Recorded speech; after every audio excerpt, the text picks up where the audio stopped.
करुणा बहुत देर तक खामोश बैठी रही।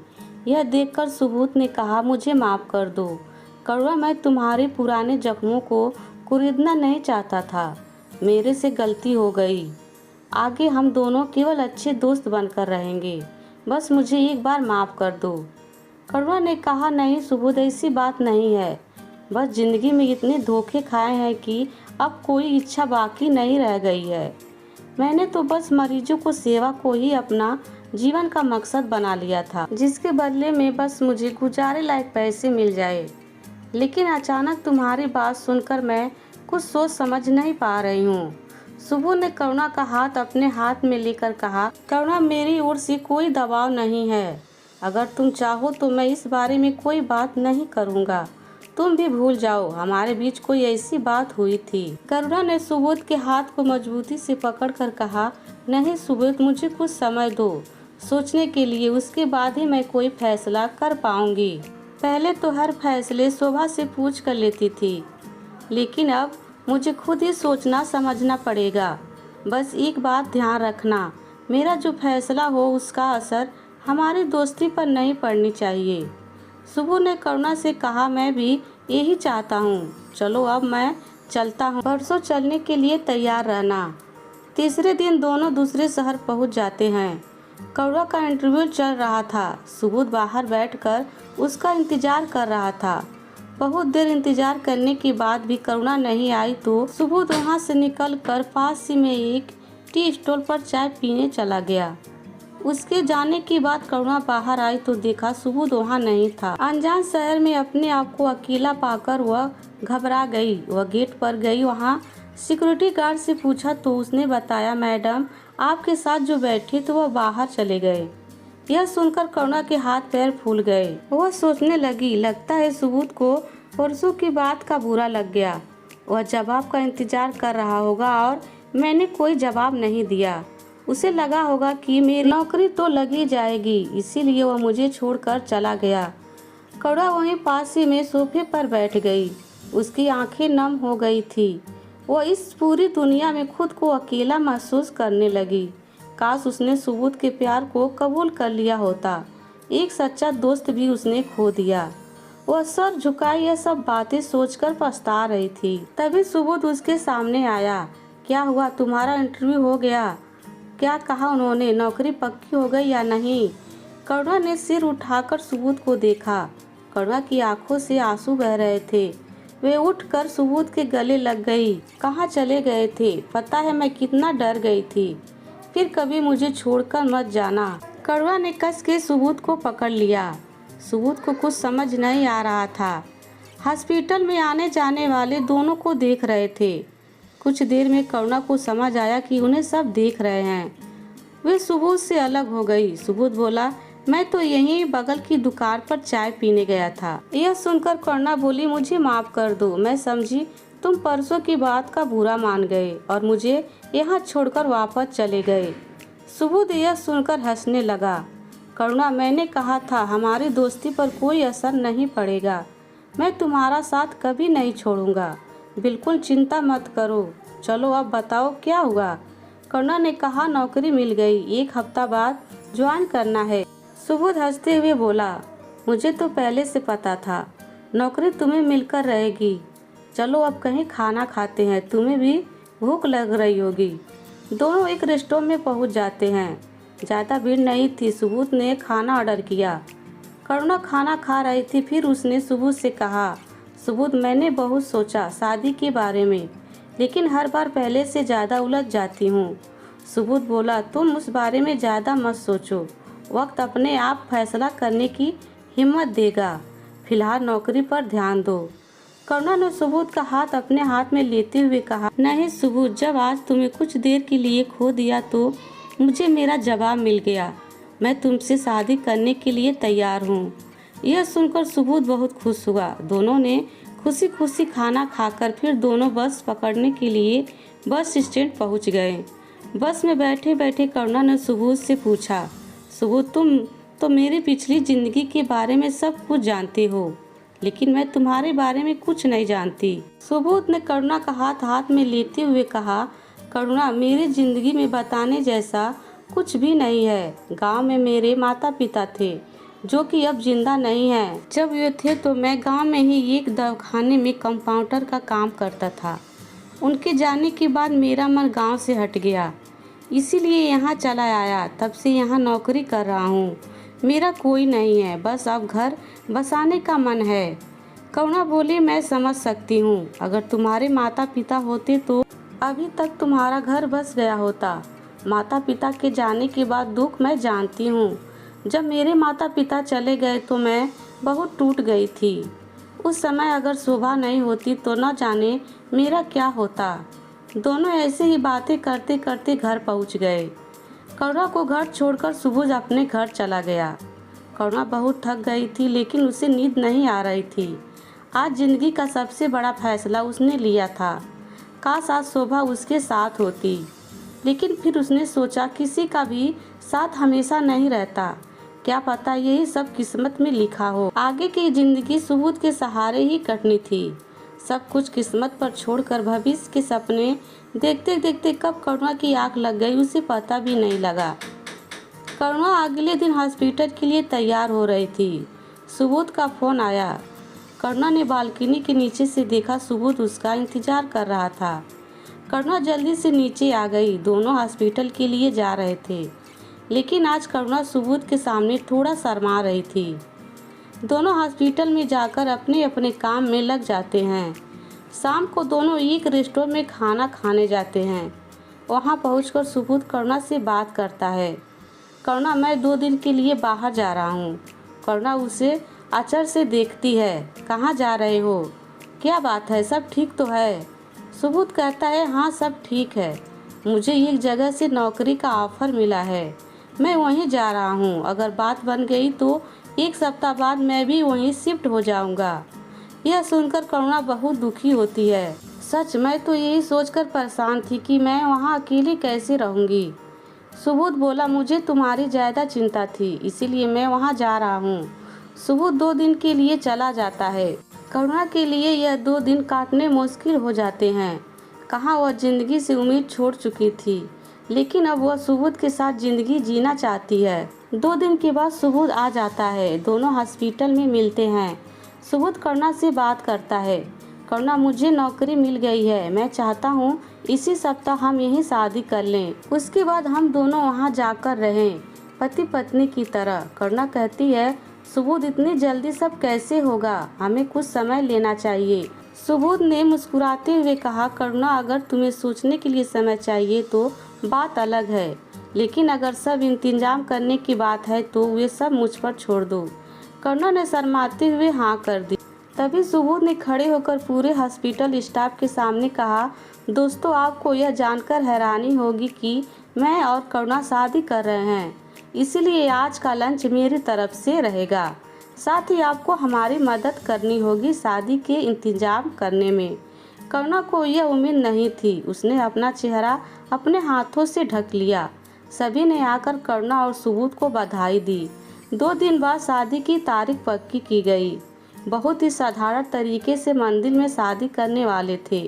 फिर शाम को कुछ खास दोस्त को पार्टी के लिए बुलाया गया था। करुणा का बहुत मन था शोभा को बुलाने के लिए। सुबुद ने कहा, करुणा, अगर तुम चाहती हो कि शोभा को बुलाया जाए तो मैं जाकर उन्हें इनवाइट कर आऊँगा। करुणा ने कहा, नहीं सुबुद, अब मैं पीछे मुड़कर नहीं देखना चाहती हूँ। जो कुछ भी है बस हम दोनों ही हैं। 2 दिन तक करुणा और सुबुद खरीदारी करने में, बुकिंग करने में लगे रहे। शादी वाले दिन दोनों मंदिर पहुँच गए। वहाँ सुबुद के दोस्त ने पहले ही सारे इंतजाम कर रखे थे। इधर हॉस्पिटल में करुणा के साथ काम करने वाली उसकी सहेलियां ने करुणा को सजाने और मंदिर तक लाने का काम किया। बहुत ही साधारण तरीके से दोनों शादी की। उसके बाद वे सब घर आ गए। पहली बार करुणा अपने घर न जाकर सुबुद के घर आई थी। वहाँ उसका नई बहू की तरह स्वागत हुआ। घर में बहुत चहल पहल थी। सभी लोग इन दोनों की शादी को सेलिब्रेट कर रहे थे। शाम के लिए एक रेस्टोरेंट बुक किया गया था जहाँ खास लोगों को पार्टी दी जा रही थी। करुणा आज बहुत खुश थी। उसे लग रहा था जैसे उसके सारे सपने पूरे हो रहे हैं। यही तो चाहती थी वे, एक प्यारा सा पति, एक घर। लेकिन नियति ने उसके साथ जो किया उससे भूलकर वे आज का दिन अच्छे से जीना चाहती थी। अपने पिछले सफर की कड़वी खट्टी यादों को वह भूलना चाहती थी। देर रात दोनों घर आए। बहुत ज़्यादा थके होने के कारण दोनों सो गए। अगले दिन करुणा उठी। उसने नहा धोकर भगवान की पूजा की। सुबोध जब उठ कर आया तो करुणा पूजा कर रही थी। उसे देखकर सुबोध ने कहा, करुणा आज लगता है सचमुच भगवान घर में आए हैं। मैं तो ऐसे ही हाथ जोड़कर निकल जाता था। करुणा ने हंसते हुए कहा, अब आप देखिए कैसे मैं सब संभालती हूँ। सुबोध हंसने लगता है। करुणा ने कहा, अब हमारे पास बहुत कम समय है। हम आज ही चलते हैं नई जगह पर फ्लैट देखने। 4 दिन बाद हमें वहाँ ज्वाइन करना है। सुबोध तैयार होकर आ जाता है। एक टैक्सी किराए पर लेकर दोनों दूसरे शहर के लिए निकल जाते हैं। हाईवे पर टैक्सी हवा से बातें करती हुई जा रही थी। करुणा गाड़ी के बाहर देखते हुए सोच रही थी, शायद पिछली जिंदगी के सारे दुख पीछे छूट रहे हैं, लेकिन नियति को तो कुछ और ही मंजूर था। करुणा और सुबोध दोनों नए शहर में जाकर प्रॉपर्टी डीलर से मिलते हैं। वह उन्हें कई फ्लैट दिखाता है, जिनमें से एक उन्हें पसंद आ जाता है। दोनों उसे एडवांस देकर वापस आ जाते हैं। अगले दिन दोनों फ्लैट खाली करके सारा सामान लेकर नए फ्लैट में पहुंच जाते हैं। दोनों के पास बहुत कम सामान था, इसीलिए उन्हें शिफ्ट होने से ज़्यादा परेशानी नहीं हुई। नई जगह आकर करुणा को बहुत अच्छा लग रहा था। अगले दिन आकर दोनों ने अपने अपने हॉस्पिटल में आकर नौकरी ज्वाइन कर ली। करुणा शाम को घर पहुंची तो सुबोध वहां नहीं था। वह सुबोध का इंतजार करने लगी। सुबोध को फ़ोन किया तो उसने कहा, कुछ काम है, थोड़ी देर हो जाएगी। शाम को जब सुबोध आया तो करुणा ने पूछा, इतनी देर कहाँ लगा दी? सुबोध ने कहा, कुछ नहीं, बस तुम्हारे लिए कुछ खरीदारी कर रहा था। यह देखो। यह कहकर सुबोध ने एक पैकेट पकड़ा दिया। करुणा ने देखा तो वह एक ज्वेलरी सेट था। बहुत सुंदर सेट था। करुणा ने कहा, सुबोध इसकी क्या ज़रूरत थी? अभी हमें बचत करके चलना चाहिए। सुबोध ने उसे समझाते हुए कहा, तुम्हारी बात ठीक है, लेकिन शादी पर तुम्हें कोई गिफ्ट भी तो देना चाहिए था। अब जरा पहनकर दिखाओ। करुणा ज्वेलरी पहनकर सुबोध के सामने आती है। सुबोध उसे देखता ही रह जाता है। करुणा ज्वेलरी उतारकर बोलती है, सुबोध मेरे पास भी ज्वेलरी है और यह भी आ गई। इसे घर पर रखना ठीक नहीं है। हम एक लॉकर लेकर उसमें रख देते हैं। सुबोध कहता है, ठीक है, कुछ दिन में लॉकर ले लेंगे, अभी यहीं संभाल कर रख लो। यह कहकर करुणा ज्वेलरी को अपने ज्वेलरी के साथ रख देती है और फिर रसोई के काम में लग जाती है। इसी तरह समय बीत रहा था। करुणा सुबोध का साथ पाकर बहुत खुश थी। सुबोध उसे बहुत खुश रखता था। जिंदगी से उसकी जो शिकायत थी वो अब दूर हो चुकी थी। शादी के 6 महीने सब कुछ ठीक चलता रहा। उसके बाद एक दिन करुणा ने सुबोध से कहा, सुबोध क्या बात है, अब तुम बहुत देर से घर आते हो? यह सुनकर सुबोध बोला, हॉस्पिटल में काम ज़्यादा है, ड्यूटी है, करनी तो पड़ेगी ही। सुबोध और करुणा के बीच दूरियां बढ़ती जा रही थी। छुट्टी वाले दिन भी सुबोध काम का बोलकर हॉस्पिटल चला जाता था। सुबोध के बदलाव व्यवहार से करुणा परेशान रहने लगी थी। उसने कई बार सुबोध से पूछा, लेकिन सुबोध ने कुछ भी नहीं बताया। करुणा को सुबोध की चिंता रहने लगी थी। एक दिन वह शाम के समय सुबोध के हॉस्पिटल पहुंच जाती है। करुणा ने सोचा, चलो आज रेस्टोरेंट में डिनर करेंगे। वहां जाकर उसने रिसेप्शन में पता किया तो पता चला कि सुबोध तो घर चला गया। फिर उसने पूछा, मैडम आपके हॉस्पिटल में काम बहुत ज़्यादा है, मेरे पति मतलब सुबोध जी बहुत देर से घर आते हैं। यह सुनकर रिसेप्शन पर बैठी मैडम ने कहा, नहीं, यहाँ सबके काम के घंटे फिक्स हैं, हमारे पास शिफ्ट में काम होता है, ड्यूटी टाइम के बाद किसी को नहीं रोका जाता। यह सुनकर करुणा दिल धक से बैठ जाता है। हे भगवान, सुबोध मेरे से झूठ बोलकर घर से गायब रहता है। वह मुझसे बचने की कोशिश कर रहा है। इसी उधेड़-बुन में वह घर पहुंच जाती है। कुछ देर बाद सुबोध घर आ जाता है। करुणा उससे पूछती है तो वह वही हॉस्पिटल का बहाना बना देता है। करुणा उसे कहती है, मैं आज हॉस्पिटल गई थी, वहाँ तो कोई ओवरनाइट नहीं होता, फिर तुम देर रात तक कहाँ रहते हो? सुबोध यह सुनकर हक्का बक्का रह जाता है। करुणा, ऐसा कुछ नहीं है, वे लड़की अभी नई नई आई है, मुझे नहीं जानती है, डॉक्टर के साथ रहता हूँ। किसी तरह करुणा को समझाकर सुबोध शांत कराता है। लेकिन करुणा के मन में शांति नहीं थी। वह रात भर जागकर यही सब सोचती रही। दोनों धीरे धीरे एक अजनबी की तरह रहने लगते हैं। अब न सुबोध उससे ज़्यादा बात करता है, न उसकी ओर ध्यान देता है। करुणा को यह बात समझ नहीं आ रही थी कि अचानक सुबोध का व्यवहार बदल क्यों गया। एक दिन सुबोध हॉस्पिटल चला गया। करुणा का मन हॉस्पिटल जाने का नहीं था, वह घर पर ही थी। कुछ देर बाद घंटी बजी। एक पोस्टमैन सामने खड़ा था। उसने करुणा को एक चिट्ठी दी। चिट्ठी सुबोध के नाम थी। करुणा ने चिट्ठी टेबल पर रख दी और रसोई के काम में लग गई। जब दोपहर को वह खाना खाने बैठी तो सामने चिट्ठी देखकर उसने सोचा सुबोध को कोई नहीं है। फिर यह चिट्ठी किसने भेजी? करुणा ने चिट्ठी खोलकर पढ़ना शुरू किया। चिट्ठी पढ़ते पढ़ते करुणा की आंखों से आंसू आ गए। पूरी चिट्ठी पढ़कर वह संकेत में आ गई। यह चिट्ठी किसी कोमल की थी, सुबोध की पत्नी कोमल, और उसने लिखा था कि आप पिछले 8 महीने से गांव नहीं आए। दोनों बच्चे आपको बहुत याद करते हैं, एक बार आकर मिल जाइए। एक बार फिर करुणा के साथ धोखा हो चुका था। करुणा की आंखों के सामने अपनी पिछली जिंदगी फिर से दिखने लगी। इस दुनिया में एक भी इंसान ऐसा नहीं है जिस पर वो विश्वास कर सके। हर इंसान ने उसे धोखा दिया है। वह यही सब सोच रही थी कि अब आगे क्या करेगी, किसके लिए जिए। इस धोखेबाज की बेरुखी की वजह भी समझ आ गई थी। अपनी पत्नी से मन भर गया तो उसने करुणा को फंसा लिया। अब उसके मन भर गया तो किसी और को फंसाने की तैयारी कर रहा होगा। करुणा बहुत देर तक पलंग पर लेटी हुई रोती रही। उसने घर छोड़ने का फैसला किया। वह अपने बैग में सामान रखने लगी तो उसने देखा उसकी अलमारी में न तो उसकी ज्वेलरी है, न सुबोध ने जो दी थी वह।